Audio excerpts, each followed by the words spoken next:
नमस्कार, प्रतिदिन अखबार संपादकीय ऑडियो में आपका स्वागत है। आधा सच दिखाते आंकड़े समाज के हित में नहीं है। दैनिक भास्कर। नई पीढ़ी हमारे वर्क कल्चर को बदल रही है। आत्मघाती राह पर बढ़ता मालदीव। दैनिक जागरण। पहाड़ की पारिस्थितिकी जनसत्ता। यह हिमाकत है राष्ट्रीय सहारा। संघीय तंत्र पर प्रहार।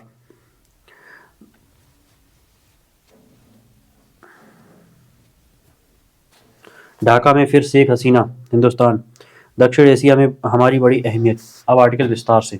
आधा सच दिखाते आंकड़े समाज के हित में नहीं है। दैनिक भास्कर।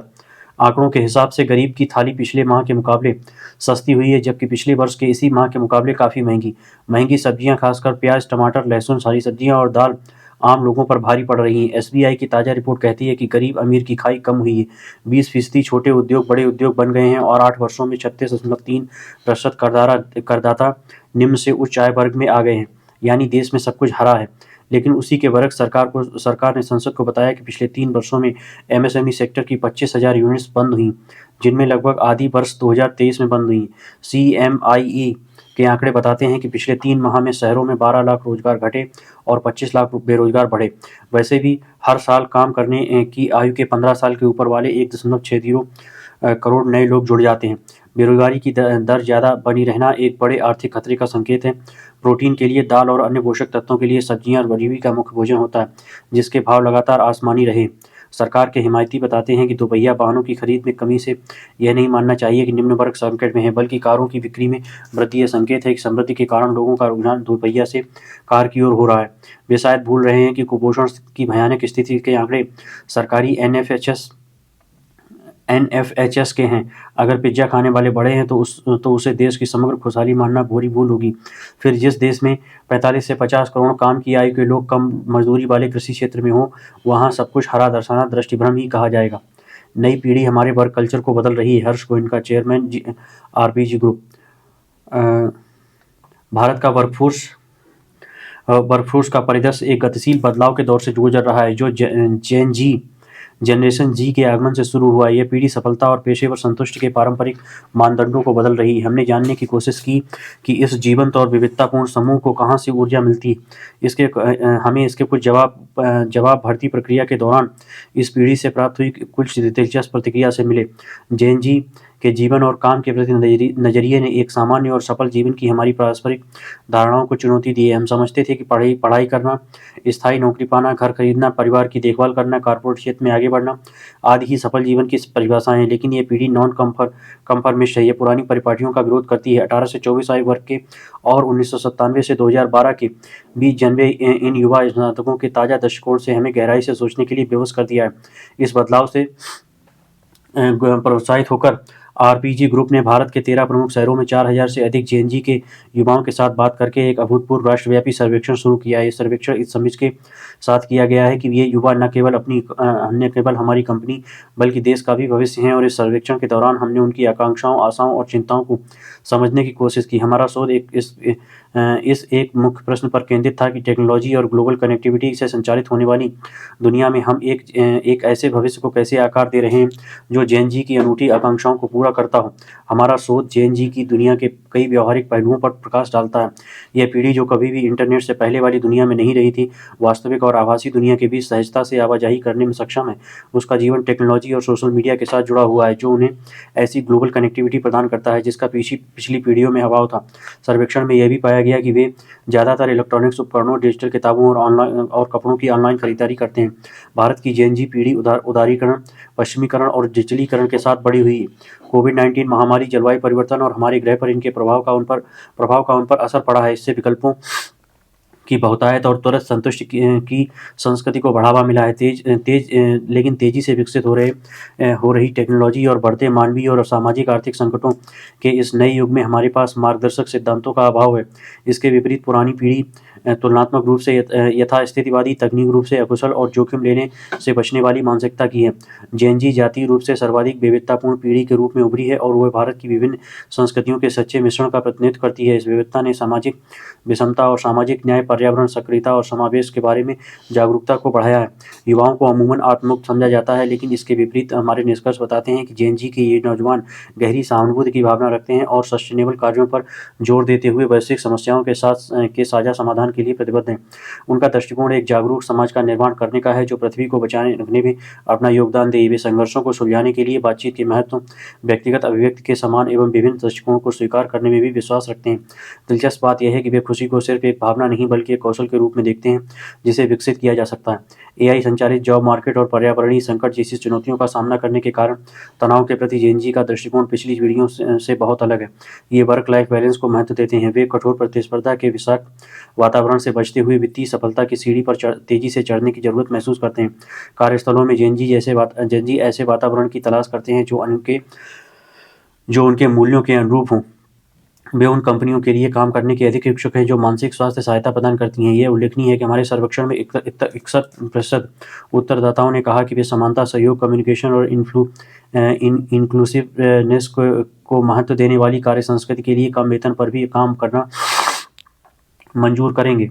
यह पीढ़ी अचल संपत्ति खरीदने के बजाय यात्राओं, कलाओं और जीवन के अनुभवों की अधिक प्राथमिकता देकर सफलता को नए सिरे से परिभाषित कर रही है। वे निरंतर सीखने के प्रति अपनी प्रतिबद्धता पर जोर देते हैं और यदि पारंपरिक नौकरी उनके मूल्य के साथ टकराव करती है तो वे इसे छोड़ने के लिए भी तैयार हैं। इस सर्वेक्षण के नतीजों ने जेन जी के साथ संवाद करने के लिए हमें एक नया फ्रेमवर्क मुहैया कराया है।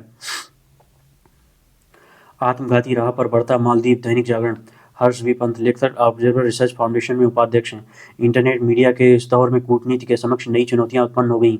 अक्सर इंटरनेट मीडिया के कोलाहल में वास्तविक मुद्दे दम तोड़ देते हैं, तो कभी कभार यह उन मुद्दों को त्वरित गति से आगे बढ़ाने का माध्यम बनकर उभरता है जिन पर विमर्श आरंभ होने में शायद कई बार कुछ अधिक समय लग जाता है। भारत मालदीव के बीच हालिया विवाद ऐसा ही एक उदाहरण है, जहां मालदीव सरकार को कुछ मंत्रियों की अनावश्यक टिप्पणियों से द्विपक्षीय संबंधों में तनाव बढ़ गया है। यह प्रकरण इसका साक्षात प्रमाण है कि एक समय बेहद करीबी रहे पड़ोसियों में दुराव कैसे बढ़ता है। मालदीव की नई सरकार में कुछ मंत्रियों की गैर जिम्मेदार बयानबाजी ने नई दिल्ली और माले के बीच टकराव को जाहिर करने के साथ कुछ खुद मालदीव के भीतर विभाजन को उजागर करने का काम किया। यह पूरा मामला नववर्ष के अवसर पर प्रधानमंत्री नरेंद्र मोदी के लक्षद्वीप दौरे से आरंभ हुआ।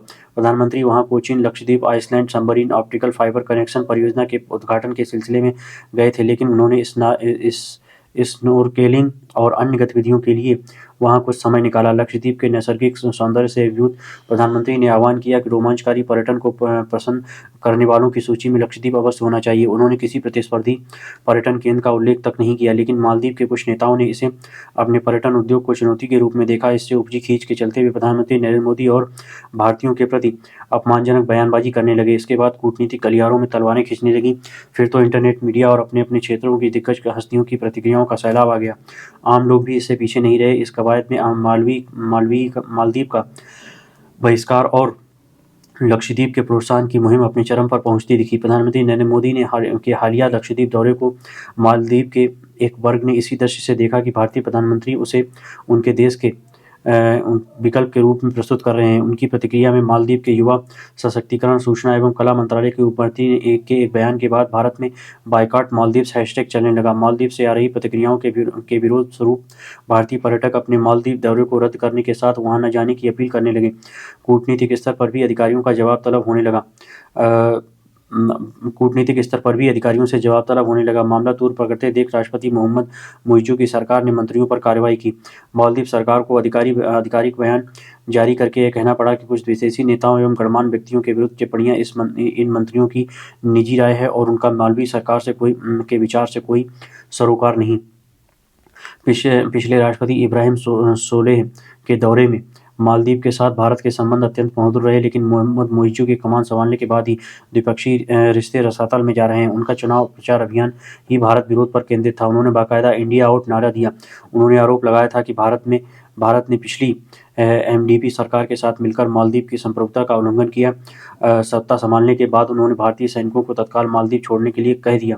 अब उनकी संख्या मुश्किल से 75 है। राष्ट्रपति बनने के लिए उन्होंने पहले विदेशी दौरे के लिए तुर्की को चुना और इस समय भी चीन के दौरे पर हैं, जबकि मालदीव में यही परंपरा रही। एक सरकार बनने के बाद राष्ट्राध्यक्ष पहले विदेशी दौरे पर भारत आते थे।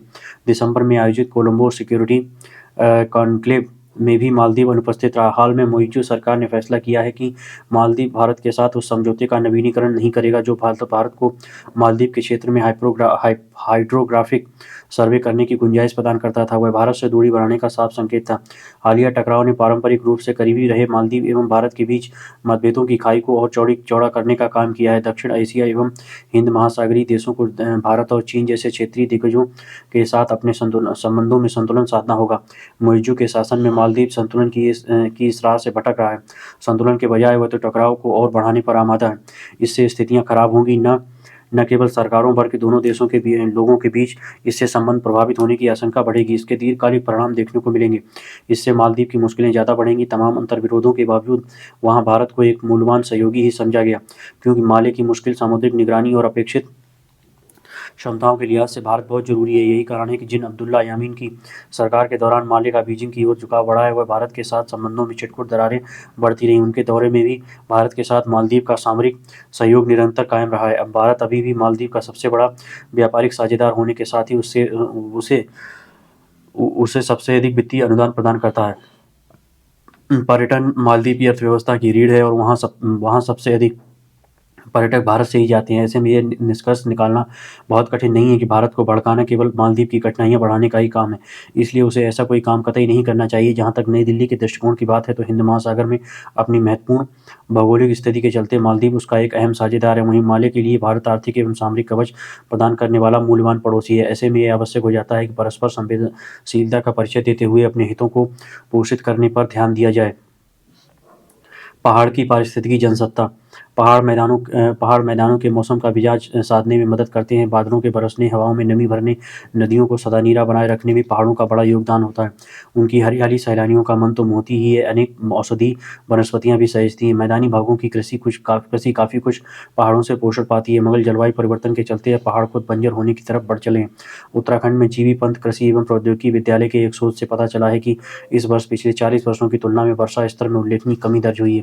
न्यूनतम तापमान में चिंताजनक वृद्धि देखी गई है, जिसके चलते तराई क्षेत्रों में फसलों के समय से पहले पकने और उत्पादन में कमी आने की आशंका गहरी हो गई है। शोध में वर्षा के स्तर, धूप की अवधि और वाष्पीकरण की दर पहले की तुलना में काफ़ी घट गई है। इन स्थितियों में फिलहाल सुधार की कोई गुंजाइश नजर नहीं आ रही है। इसी तरह इस वर्ष जम्मू कश्मीर और हिमाचल प्रदेश के पहाड़ों पर अभी तक बर्फ नहीं गिरी है। कश्मीर के जिस गुलमर्ग इलाके में इस समय बर्फ की मोटी चादर पसरी होती थी, वहाँ सूखा पसरा है। यही हाल हिमाचल के पहाड़ों का है। पहाड़ों पर इस पारिस्थितिकी असंतुलन के पीछे अल नीनो प्रभाव बड़ा कारण माना जा रहा है। मौसम में शुष्कता होने की वजह से पहाड़ों पर सूखी ठंड पड़ रही है। इससे पहाड़ी इलाकों में पहुंचे सैलानियों में तो निराशा नजर आ ही रही है। कृषि उत्पादन में कमी को लेकर भी चिंता गहराने लगी। दरअसल धूप के घंटों और वाष्पीकरण में कमी के चलते पहाड़ी इलाकों में बादल नहीं बन पा रहे हैं, जिससे वहाँ वर्षा कम हुई है। माकूल बरसात न होने से बर्फ भी नहीं पड़ रही है। बर्फ कम पड़ेगी तो प्राकृतिक जल स्रोतों का स्तर भी घटेगा। पहले भी कई पहाड़ों की झीलों, जलकुंडों आदि में जल स्तर घटने के तथ्य सामने आ चुके हैं। ताज़ा अध्ययनों से यह स्थिति और अधिक चिंता बढ़ा सकती है। पहाड़ों पर बिगड़ते पारिस्थितिकी संतुलन, अतार्किक ढंग से चलाए जा रहे विकास कार्यों के कारण भंगुर पहाड़ों पर अनेक भयावह नतीजे देखे जा चुके हैं। उनसे पार पाना बड़ी चुनौती है। अब उन पर बढ़ता बंजरपन नए संकट झेलने को मजबूर कर सकता है। बढ़ते तापमान और सर्दी की अवधि में निरंतर संकुचन से गेहूं और कई दलहनी फसलों के उत्पादन में हर वर्ष कुछ कमी दर्ज हो रही है। अनियमित और असंतुलित वर्षा के कारण धान और तिलहनी फसलों का उत्पादन भी घट रहा है। ऐसे में पहाड़ों के मौसम का बिगड़ता मिजाज मैदानी इलाकों की मुश्किलें और बढ़ाएगा। मगर विडंबना है कि रोज रोज उठ खड़े हो रहे संकटों को और उनकी वजहों की जानकारी प्राप्त होने के बावजूद अपेक्षित जागरूकता कहीं नजर नहीं आती। पहाड़ों और वनों की कटाई औद्योगिक विकास के नाम पर पारिस्थितिकी के लिहाज से संवेदनशील इलाकों में निर्माण कार्यों को छूट दी जा रही है। विचित्र है कि सर्वोच्च न्यायालय को कहना पड़ा कि पर्यावरण विभाग की इजाजत के बगैर कहीं भी विकास परियोजनाओं को मंजूरी नहीं दी जा सकती। पर्यटन को प्रोत्साहित करने के लिए हिमाचल प्रदेश और उत्तराखंड के पहाड़ों को जिस प्रकार घायल कर दिया गया है, कचरा निष्पादन की चुनौतियां पैदा करनी गई हैं, उसे अभी रोकने के प्रयास नजर नहीं आते। ऐसे में संकटों का सामना कैसे किया जा सकता है? यह हिमाकत है। राष्ट्रीय सहारा। मालदीव के साथ भारत के दशकीय मधुर संबंधों में यह कटुता का दौर है। दुखद है कि अब यह घोर निजता पर उतर आया है। मालदीव के 3 मंत्रियों के भारत के प्रति विरोध जताने में आपा खो बैठने और हमारे प्रधानमंत्री नरेंद्र मोदी के प्रति अपमानजनक शब्दों का इस्तेमाल करने से यही जाहिर होता है कि यह सरासर हिमाकत है, जो लोकतांत्रिक देशों के नेताओं के शिष्ट शालीन राजनीतिक व्यवहारों के मुताबिक नहीं है और न विश्व राजन के मानक के अनुरूप ही है। इसलिए कि प्रधानमंत्री भारत के संप्रभु क्षेत्र लक्षद्वीप को पर्यटन के घरेलू एवं वैश्विक मानचित्रों पर विकसित करने के विचार से वहां के दौरे पर थे, इसलिए उन्हें मालदीव से इजाज़त की ज़रूरत नहीं थी। इसमें उकसावे जैसी कोई बात नहीं थी। अलबत्ता उनकी अस्वीकार भाषा में उनका भारत से खौफ जरूर जाहिर हुआ। इन मंत्रियों को लगा कि अब तक गुप्त नगीना रहे 36 नयनाभिराम प्रायद्वीप वाले लक्षद्वीप विकसित हो गया तो न केवल भारतीय बल्कि वैश्विक पर्यटकों का रुख भी उधर हो जाएगा। इस तरह मालदीव के पर्यटन राजस्व की अपूर्णीय क्षति होगी। यह डर अकारण नहीं है। अभी भी विरोध स्वरूप बॉलीवुड के नियमित सैलानी समेत तमाम लोगों ने मालदीव की अपने ट्रिप कैंसिल करा लिए हैं। मालदीव में सबसे बड़ी तादाद भारतीय पर्यटकों की है और राजस्व में भी उनका सबसे बड़ा 11% का योगदान है। तो लक्षद्वीप को अगर मालदीव की तरह विकसित किया गया, जिसकी प्रचुर संभावनाएं हैं, तो वह सूरत बदल सकती है। अभी तो लक्षद्वीप का पर्यटन राजस्व महज 65-66 करोड़ रुपए सालाना है। इसी भावी खतरे ने मालदीव मंत्रियों को परेशान कर दिया होगा। हालांकि राष्ट्रपति को स्पष्टीकरण देना पड़ा है कि इनकी टिप्पणियां मालदीव के अधिकृत विचार नहीं, लेकिन यह कदम देर से और पूर्व राष्ट्रपति के हस्तक्षेप के बाद ही उठाया गया, इसलिए कि मालदीव में चीन समर्थक राष्ट्रपति मोइजू ने सत्ता में आते ही उन 75 भारतीय सैनिकों जो भारत के दिए वैमानिक उपहारों के रखरखाव में लगे थे को बुलाने की मांग कर अपने छटकने का संकेत दे दिया था। ताज़ा प्रसंग उसका विस्तार है। फिलहाल वे भारत आने की परंपरा में तब्दीली करते हुए चीन चले गए हैं, जहां कई दूरगामी समझौते होने हैं। चीन इसे संबंधों में नए ऐतिहासिक प्रारंभिक बिंदु पर होना मानता है, पर भारत से उसका पूरा कटाव संभव नहीं होगा। संगीत तंत्र पर प्रहार डॉक्टर सचिंद्र मोहन। केंद्र और पश्चिम बंगाल सरकार के संबंध वर्तमान दौरे से सबसे निचले स्तर पर हैं। हाल में पश्चिम बंगाल के 24 परगना जिले के राशन घोटाले की जांच करने पहुंची ईडी की टीम पर हमला करना ताज़ा उदाहरण है। मामला कोरोना महामारी के दौरान आम लोगों में बांटे जाने वाले राशन से संबंधित है। सरकार के बड़े मंत्री और उनके करीबी लोगों पर इस राशन को बाजार में बेचने का आरोप है। इन्हीं आरोपितों में से एक तृणमूल नेता शाहजहां शेख के घर पर ईडी की टीम रेड मारने पहुंची थी और तभी उस पर हमला किया गया। जानकारी के अनुसार तृणमूल नेता के 200 से अधिक समर्थकों ने ईडी अधिकारियों और जवानों को घेर लिया और उन्हें पीट कर उन्हें घायल कर दिया।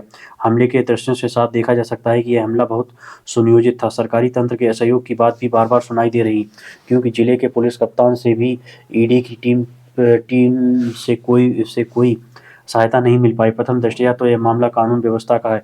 पश्चिम बंगाल सरकार अपने राज्य में यदि केंद्रीय कर्मियों की सुरक्षा व्यवस्था को नहीं संभाल सकती तो जनता की क्या सुरक्षा कर पाएगी? यह एक महत्वपूर्ण एवं विचारणीय प्रश्न है। लेकिन परिस्थिति यहाँ केवल इतनी भर नहीं है, क्योंकि घोटाले के आरोपी और हमलावर दोनों तृणमूल से जुड़े हैं, तो कहीं न कहीं स्वाभाविक रूप से ये प्रश्न भी उठता है कि इसमें सरकारी तंत्र की मिलीभगत तो नहीं है। पश्चिम बंगाल में सत्तारूढ़ दल और उनके कार्यकर्ताओं को सर्वाधिक महत्वपूर्ण रूप से यह समझने की जरूरत है कि दलों की आपसी लड़ाई में देश के ताने बाने पर आंच नहीं आनी चाहिए। तृणमूल पूर्व में केंद्र सरकार का पूर्व हिस्सा रह चुकी है। पूर्व में जब उनकी पार्टी वाम दलों की हिंसा का शिकार होती थी तो तृणमूल सुप्रीमो पूरे देश में इसका रोना रोती थी। आज जब पश्चिम बंगाल में उनका शासन है तो वे वाम दलों के नक्शे कदम पर ही चल रही। अगर उन्हें लगता है कि केंद्र सरकार उनको बदनाम करने की साजिश कर रही है और उनकी पार्टी के लोग बेकसूर हैं, तो अदालत का शरण में जाना चाहिए। कायदे से उन्हें तो ईडी की सहायता करनी चाहिए थी, जिससे कि उनका दामन दूध का दूध और पानी का पानी की तरह साफ हो जाता, पर ऐसा कुछ भी ना हो सका और जो हुआ वह किसी संघीय ढांचे वाले देश के भविष्य के लिए गहन चिंता का विषय है। इस तरह की हिंसात्मक घटनाएं यह भी इंगित करती हैं कि तृणमूल की पकड़ अपने गृह राज्य में कमजोर होती जा रही है। पिछले लोकसभा चुनाव में भाजपा ने तृणमूल को कड़ी टक्कर दी थी और उसकी प्रतिक्रिया में यदि तृणमूल ऐसी हिंसात्मक घटनाओं को प्रश्रय देगी तो बिना कारण ही तृणमूल सरकार कमजोर होती चली जाएगी और उसी अनुपात में भाजपा राज्य में मजबूत बढ़त पर होगी। विपक्षी गठबंधन इंडिया के आधार दल कांग्रेस ने भी राज्य में कानून व्यवस्था के ध्वस्त होने का दावा किया है। इस पूरे प्रकरण में रोहिंग्या का भी एक महत्वपूर्ण दृष्टिकोण सामने आया है। सीमा पार कर भारत में बड़ी संख्या में आ बसे रोहिंग्या का मामला किसी से छिपा नहीं है। केंद्रीय गृह मंत्रालय ने कहा था कि गैर कानूनी तौर पर रह रहे रोहिंग्या देश से बाहर निकाले जाएंगे, क्योंकि देश में अलग अलग जगहों पर रह रहे ये रोहिंग्या अब समस्या बनते जा रहे हैं। जो शाहजहां शेख को बचाने के लिए भीड़ द्वारा किए गए हमले में रोहिंग्या भी शामिल हो सकते हैं, इससे इनकार नहीं किया जा सकता। क्या तृणमूल का केंद्र सरकार का विरोध इस हद तक बढ़ जाएगा कि उससे राष्ट्रीय सुरक्षा को भी खतरा उत्पन्न हो और किसी राज्य में अपना कार्य न कर पाएं? इससे बुरी स्थिति और क्या हो सकती है? इस पूरे प्रकरण में सर्वाधिक निराशाजनक प्रतिक्रिया बंगाल पुलिस की रही। उसने ईडी कर्मियों के खिलाफ प्राथमिकी दर्ज कर लिया है, यह भी कि बिना सरकारी सहायता के संभव नहीं लगता। एक और जहां देश में पिछले कुछ वर्षों से केंद्रीय एजेंसियों के प्रति नकारात्मक माहौल बनाए जाने की मुहिम जारी है, तो वहीं कांग्रेस शासित इन राज्यों ने सीबीआई से जांच की सहमति को वापस ले लिया है। इनका तात्पर्य है कि अब यहां सीबीआई स्वतंत्र रूप से जांच नहीं कर पाएगी। इस प्रकार के हमलों ने अन्य एजेंसियों के हौसले को तोड़ने में भी कोई कसर नहीं छोड़ी। विपक्ष आखिर देश में किस प्रकार का माहौल बनाना चाहता है? क्या वह चाहता है कि कोई अपराध करके देश के ही किसी खौफ हिस्से में बेखौफ घूमता रहे और न्याय प्रणाली केवल उसे असहाय होकर देखती रहे? विपक्ष हमेशा से आरोप लगाता रहा है कि राजनीतिक विरोध में उनके नेताओं को फंसाया जा रहा है। ऐसी स्थिति में विपक्षी सरकारों को अदालत का सहारा लेना चाहिए, न कि संविधान की भावना के खिलाफ जाकर केंद्रीय एजेंसियों के विरुद्ध ही उल्टी कार्रवाई करनी चाहिए। भारत दुनिया का सबसे बड़ा लोकतंत्र है, यहाँ पक्ष विपक्ष दोनों को जनता की अदालत में अपना पक्ष रखने का भरपूर मौका मिलता है। भारतीय मतदाता भी परिपक्व है, सही या गलत के आधार पर वह सभी को मौका देता रहा है। अगर विपक्ष को लगता है कि केंद्र कुछ गलत कर रहा है तो उसे जनता के बीच जाकर अपनी बात रखनी चाहिए, लेकिन इस प्रकार के संघीय ढांचे के विरोधी कृत्यों से स्वयं की स्थिति को संदिग्ध बना देना किसी भी प्रकार से उचित नहीं है। एक देश एक और आसन्न लोकसभा चुनाव के मुहाने पर खड़ा है, तो वहीं देश का मतदाता भी माहौल देखकर अपना मन बनाने में लगा हुआ है। विपक्ष की इस प्रकार की गतिविधियों से सुनिश्चित रूप से उसका ही नुकसान होगा। देश का मानस अब भारत को विश्व का नेतृत्व करते हुए देखना चाहता है और एक ऐसे देश का निर्माण करना चाहता है जहां भय, भूख, हिंसा और नफरत की कोई जगह न हो। बंगाल में घटी इस घटना ने भारतीय जनमानस की इस भावना के विरोध में कार्य किया है, जो किसी भी स्वस्थ लोकतंत्र के लिए उचित नहीं है। ढाका में फिर शेख हसीना हिंदुस्तान। बांग्लादेश में 7 जनवरी को हुए आम चुनाव में प्रधानमंत्री शेख हसीना की पार्टी आवामी लीग को मिली भारी विजय के गहरे राजनीतिक निहितार्थ हैं। मुख्य विपक्षी पार्टी बीएनपी समेत 1 दर्जन से भी अधिक राजनीतिक दलों के चुनाव बहिष्कार और निष्पक्ष चुनाव सुनिश्चित कराने के लिए बांग्लादेशी अधिकारियों के विरुद्ध विशेष वीजा नीति जैसे दबावकारी अमेरिकी कदम के बावजूद बांग्लादेश के मतदाताओं ने 12वीं संसद के लिए स्पष्ट जनादेश दिया है और अपने भविष्य की डोर आवामी लीग को सौंप दी। 300 सदस्यों वाली जातीय संसद में 222 सीटें जीतने वाली आवामी लीग की मुखिया शेख हसीना 5वीं बार अपने देश की बागडोर संभालेंगी और यह एक ऐसी उपलब्धि है जिससे किसी भी लोकतांत्रिक देश के नेता को रश्क होगा। भारत हमेशा से एक स्थिर और समर्थ बांग्लादेश का हिमायती रहा है। ऐसे में स्वाभाविक ही था कि चुनाव नतीजे आने के फौरन बाद प्रधानमंत्री नरेंद्र मोदी ने शेख हसीना व बांग्लादेश के अवाम को अपनी मुबारकबाद देते हुए दोनों देशों के रिश्तों को और प्रगाढ़ बनाने का इरादा जताया है। बांग्लादेश की प्रधानमंत्री पहले ही सबसे करीबी पड़ोसी भारत के प्रति आभार जता चुकी हैं। इनसे इनकार नहीं किया जा सकता कि शेख हसीना को मिली इस लगातार चौथी जीत में बांग्लादेश की सुधरती आर्थिक स्थिति का बड़ा योगदान है। इसके कारण ही मानव विकास की विभिन्न कसौटियों पर इसका प्रदर्शन सुधरा है। जो बांग्लादेश एक समय विश्व के सबसे पिछड़े देशों में शुमार था, पिछले 2 दशकों में उसने शानदार तरक्की की है और इसका अंदाजा सिर्फ इस तथ्य से लगाया जा सकता है कि जीडीपी के आधार पर वह आज दुनिया की 35वीं बड़ी अर्थव्यवस्था है। जाहिर है इन 2 दशकों में से 1.5 दशक सत्ता शेख हसीना के हाथों में रही। हसीना जानती हैं कि यदि लोगों की माली हालत सुधरती रहे तो उनका भरोसा जीतना आसान हो जाता है। इसलिए उन्होंने जीत के बाद सोमवार को दोहराया कि अगले 5 वर्षों में उनकी प्राथमिकता देश की आर्थिक तरक्की में और तेजी लाने की होगी। मगर इस जीत के बावजूद वह इस बात को नकार नहीं सकती कि बांग्लादेश में विपक्ष को भरोसे में लेने से वह बुरी तरह नाकाम रही हैं। निसंदेह इसके लिए बीएनपी और दूसरी सियासी जमातों का अड़ियल रवैया भी जिम्मेदार है। मगर बांग्लादेश इस तथ्य को झुठला नहीं सकता कि वहाँ मतदान प्रतिशत आज भी बहुत कम, लगभग 40% है। ऐसे में उसे एक लोकतंत्र के तौर पर सम्मान के लिए चीन व रूस जैसे देशों के प्रमाण पत्र की नहीं बल्कि भारत, अमेरिका, ब्रिटेन और यूरोपीय देशों के उदार लोकतंत्रों की स्वीकृति और सहयोग की ज़्यादा जरूरत होगी। बांग्लादेश की प्रधानमंत्री के जीवन का यह संभवतः सबसे अहम कार्यकाल है, क्योंकि इसके खत्म होने पर वह 80 वर्ष की आयु पार कर जाएंगी। इस दौरान देश को आगे ले जाने के साथ साथ उन्हें पार्टी में अपने उत्तराधिकार के मुद्दों को भी सुलझाना होगा। शेख हसीना के पास एक ऐतिहासिक अवसर है कि वह बांग्लादेश को एक ऐसे परिपक्व लोकतंत्र के रूप में तब्दील कर सकें जिसमें विपक्ष की आवाज़ को निर्बाध अभिव्यक्ति का मौका मिले, जहाँ चुनावी हिंसा से पूरी तरह मुक्त हों और अल्पसंख्यकों खासकर हिंदुओं के हितों का हर सूरत में संरक्षण किया जाए। दक्षिण एशिया में हमारी बड़ी अहमियत। संजय के भारद्वाज, प्रोफेसर जेएनयू। दक्षिण एशियाई देश एक ही सभ्यता और संस्कृति के हिस्से हैं, लेकिन इसलिए उनमें सामाजिक, जाति, भाषाई और सांस्कृतिक संबंध काफ़ी गहरे हैं। इस जुड़ाव के कारण उनकी एक दूसरे पर निर्भरता तो है ही, साथ-साथ कि किसी एक देश में होने वाला राजनीतिक बदलाव भी अन्य देशों की सियासत को प्रभावित करता है। हालाँकि इस निर्भरता का एक नैसर्गिक प्रतिफल यह है कि यहाँ के राजनीतिक समूहों का एक बड़ा हिस्सा भारत का समर्थन करता है, जबकि छोटा धड़ा अपने सियासी फ़ायदे के लिए इसका विरोध करता है। समर्थन करने वाले गुटों का मानना है कि चूँकि इसमें सामाजिक, भाषाई और जातीय समानता है, इसलिए उनको भारत के साथ मिलकर काम करना चाहिए, जबकि विरोधी गुट भारत की अनदेखी करने की लाइन लेते हैं। मालदीव प्रकरण इसी का ज्वलंत उदाहरण है। नए राष्ट्रपति मोहम्मद मोइज़ू इंडिया आउट के नारे के साथ चुनाव में उतरे थे। ऐसे में वह भारत विरोधी राजनीति का ही प्रतिनिधित्व कर रहे हैं।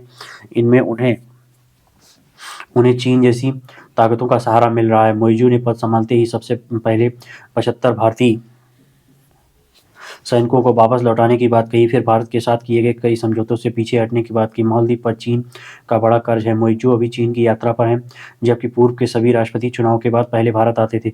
हालांकि ऐसा करते हुए वह शायद भूल गए कि मालदीव और भारत में अच्छे रिश्ते रहे हैं।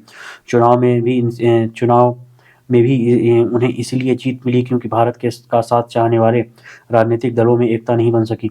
इतना ही नहीं, मालदीव जाने वाले पर्यटकों में सबसे अधिक संख्या भारतीयों की है। हर साल करीब 2 लाख भारतीय पर्यटक मालदीव पहुंचते हैं, जिसके बाद रूस और चीन का स्थान आता है। ताज़ा विवाद के बाद कई भारतीयों ने मालदीव न जाने की इच्छा प्रकट की है। यह माले के लिए सुखद स्थिति नहीं होगी, खासकर यह देखते हुए कि उसके जीडीपी में पर्यटन क्षेत्र की हिस्सेदारी 60% है।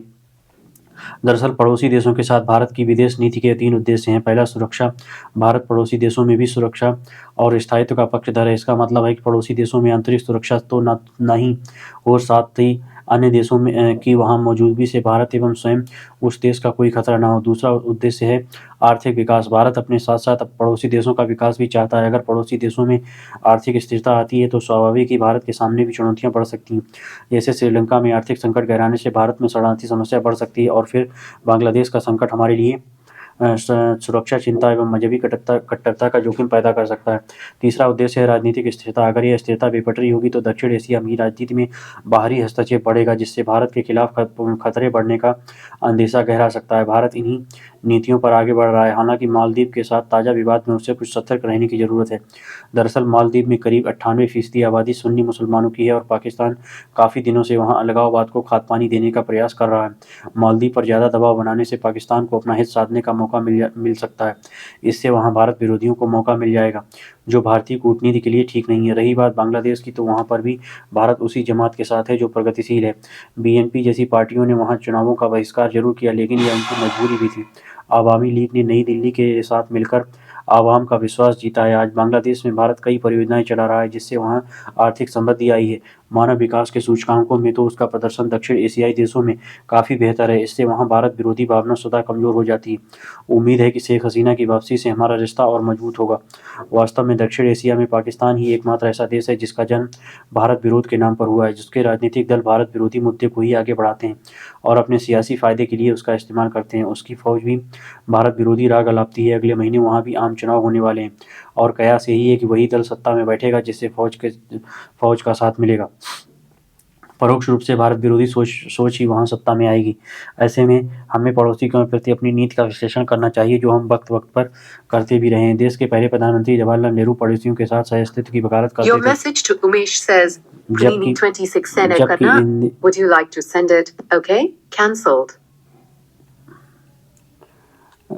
ऐसे में देश के पहले प्रधानमंत्री जवाहरलाल नेहरू पड़ोसी देशों के साथ सहअस्तित्व की वकालत करते थे। जब इंदिरा गांधी पारस्परिक संबंधों की 90 के दशक के बाद जब शीत युद्ध का अंत हुआ, प्रधानमंत्री इंद्र कुमार गुजराल ने सुनिश्चित किया कि पड़ोसी देशों को उनकी अपेक्षा से अधिक दिया जाए। इसका लाभ भी हमें मिला। बांग्लादेश के साथ गंगा जल संधि और नेपाल के साथ महाकाली समझौता इसी की देन है। मनमोहन सिंह भी इस नीति पर आगे बढ़े, मगर प्रधानमंत्री नरेंद्र मोदी ने पड़ोसी प्रथम पर भरोसा किया। इसके तहत बहुपक्षीय संगठनों की वकालत की गई और बुनियादी ढांचे के विकास पर काम शुरू किया गया। संसाधनों के बंटवारे की बात हो या आपसी समझ बनाने की, पड़ोसी देशों के साथ संबंध सुधारने के समग्र प्रयास किए गए। मगर दिक्कत यह है कि पड़ोसी देशों में हमारी कोई परियोजनाएं देरी से चल रही हैं, जिसमें तेजी लानी होगी। इसी तरह हमें राष्ट्रीय हितों को स्थानीय हितों से अधिक तवज्जो देना होगा। मसलन पश्चिम बंगाल की मुख्यमंत्री ममता बनर्जी से तालमेल नहीं बना पाने के कारण तीसरा जल समझौता नहीं हो सका। सरकार के स्तर पर तो हमने पड़ोसी देशों के साथ कई तरह के संबंध बनाए हैं, अब आम लोगों के स्तर पर संबंधों को आगे बढ़ाना होगा। सबसे महत्वपूर्ण है आम जनमानस की सोच बदलना। मालदीव में इंडिया आउट इसलिए चर्चित हुआ क्योंकि सोशल मीडिया पर इसे खूब प्रसारित किया गया था। अगर दोनों देशों के लोगों के बीच आपसी संबंध मजबूत होते हैं तो वे भारत विरोधी ऐसी सोच परवान ही नहीं चढ़ पाती। धन्यवाद।